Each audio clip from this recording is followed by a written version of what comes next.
സംഭവം മരുന്ന് വെക്കാൻ വേണ്ടി ചെന്നതാണ്. അങ്ങനെയാണ് ആന വാരി എടുക്കുന്നതൊക്കെ.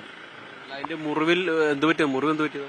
അത് ആന പുല്ല് കഴിച്ചാണോ എന്തോന്ന് ചെറിയ മുറിവുണ്ട്. അങ്ങനെ മരുന്ന് വെക്കാൻ വേണ്ടി ചെന്നതാണ്. കുറച്ച് ദിവസമായിട്ട് ചികിത്സയിലായിരുന്നു. അല്ല അഴിച്ചോണ്ട് പോവുകയും എല്ലാം ചെയ്തോണ്ടിരുന്ന ആനകളാണ്. അതിനെ മാത്രമല്ല, അത് മുതപ്പടിക്കുന്നുണ്ട്. ആന മാത്രമല്ല അഴിക്കാതെ ബാക്കി എല്ലാ ആനകളെയും രാവിലെയും വൈകുന്നേരം എല്ലാം അഴിച്ചിങ്ങനെ റൗണ്ട് അടിക്കുന്നതാണ്. പുള്ളി ചെന്നു.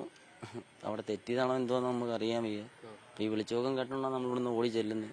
ഓടി ചെന്നപ്പോഴത്തേന് പുള്ളി നമ്മുടെ മുഖത്തോട്ട് നോക്കിയത് മാത്രം ഓർമ്മയുണ്ട്. പിന്നെ അവിടെ നിന്ന് എടുത്തോണ്ട് ഹോസ്പിറ്റലിൽ ചെല്ലുക. ആന ചവിട്ട് കിടന്നതോ? ഇല്ല, ചവിട്ടിയ കല്ലൊന്നും നമ്മൾ കണ്ടില്ല കേട്ടായി. നമ്മൾ കണ്ടിട്ടൊന്നുമില്ല. ഞാൻ എന്ത് ചെയ്തെന്ന് നമുക്കറിയില്ല. ചെന്നപ്പോൾ ഒരു ചെറിയൊരു തുടുപ്പ് മാത്രമേ ഉള്ളൂ. ചേട്ടനെ എടുത്തോണ്ട് ഇവിടുന്ന് നേരെ ഹോസ്പിറ്റലിൽ ചെല്ലുന്നു. അത് മാത്രമേ നമുക്കുള്ളൂ. അങ്ങനെ പ്രകടനം ഉണ്ടായിട്ടുണ്ട്. ഇതിനെപ്പറ്റി എനിക്ക് കറക്റ്റല്ല. ഞാനിപ്പം വന്നിട്ട് ഇപ്പോൾ ഒരു മാസം 1.5 മാസം ആവുന്നേ ഉള്ളൂ. പിന്നെ നമ്മളെ മുന്നേ ഒരു ഇത് കണ്ടപ്പോൾ നമ്മുടെ ഒരു കൂടപ്പറപ്പ്, നമ്മുടെ ഏറ്റവും വലിയൊരു ആശം പോയൊരു വിഷമമാണ്. എന്തോ നമ്മൾ എന്ന് വെച്ചാൽ എന്നെക്കാട്ടി ഒരുപാട് സർവീസ് കൂടുതലുള്ള 30 വർഷത്തോളം.